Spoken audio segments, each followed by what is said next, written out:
E agora a gente está numa transição, não sei para onde a gente vai. Pode ser que as coisas mudem.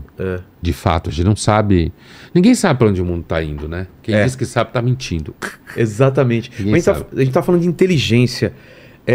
Eu vi uma matéria, não sei se você concorda ou se isso é um consenso, que essa vai ser a primeira geração que é menos inteligente do que a anterior. Não sei se você chegou a ver essa matéria. Já ouvi falar disso. Você concorda com isso? Que realmente a gente está emburrecendo por causa das redes sociais e dessa ansiedade, essa dopamina, busca pela dopamina? Olha, em alguns momentos eu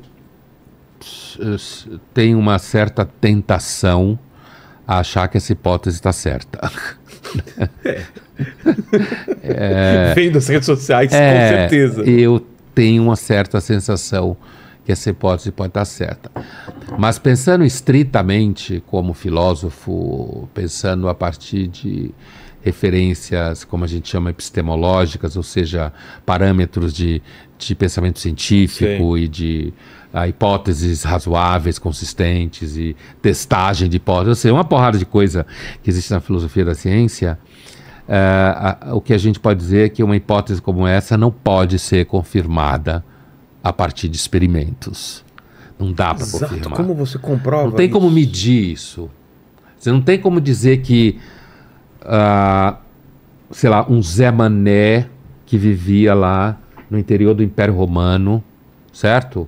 Ou um escravo, ou mesmo uma pessoa livre, era mais inteligente do que alguém que usa redes sociais hoje. Não tem como falar isso. Exato. Não tem.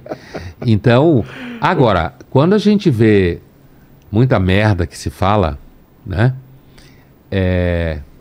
Quando você vê uma certa tendência a querer lacrar, fazer lacração o tempo inteiro, ou quando você vê gente gravando vídeos falando absurdos, que eu acho absurdos, né?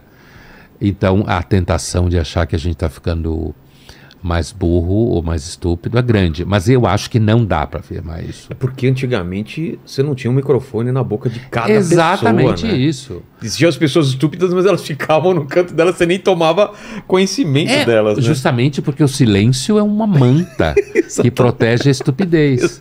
Como que é? O silêncio é uma manta que protege a estupidez. Cara, isso Por isso que na dúvida fique calado. Exato. Não tem... Ninguém sabe se você é burro, se você não é, se você tá mal informado, se não tá. Exato. E aí, essa coisa do microfone na frente, que você falou, da câmera e tal, fica muita gente querendo aparecer, querendo dar opinião. Aí você diz, putz, como a gente é burro. Exato. Como tem gente que fala merda. É que esse pessoal não falava antes, né?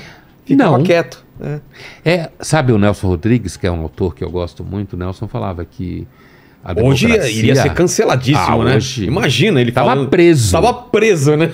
Hoje o Ministério Público provavelmente ia prender ele com ameaça pública. O Nelson dizia, ele escreveu isso algumas vezes, que a democracia, ela tinha feito com que o idiota despertasse e descobrisse que ele é maioria. Entendeu? Verdade. E nesse sentido... Se a gente troca para a rede social... É claro que a gente aqui, hoje em dia, você tem que fazer disclaimer o tempo inteiro, justamente porque os idiotas podem interpretar você assim, um assado. A gente não conhece nenhum regime melhor do que a democracia. Claro. E não conhece porque a principal característica da democracia que é positiva é o poder devorar a si mesmo. De devorar? A si mesmo. O executivo devora o legislativo, que devora o judiciário, que devora o legislativo e briga, e disputa. Uma das piores coisas que pode acontecer na democracia é quando poderes diferentes entram em acordo. Eu vou dar um exemplo concreto que está acontecendo hoje.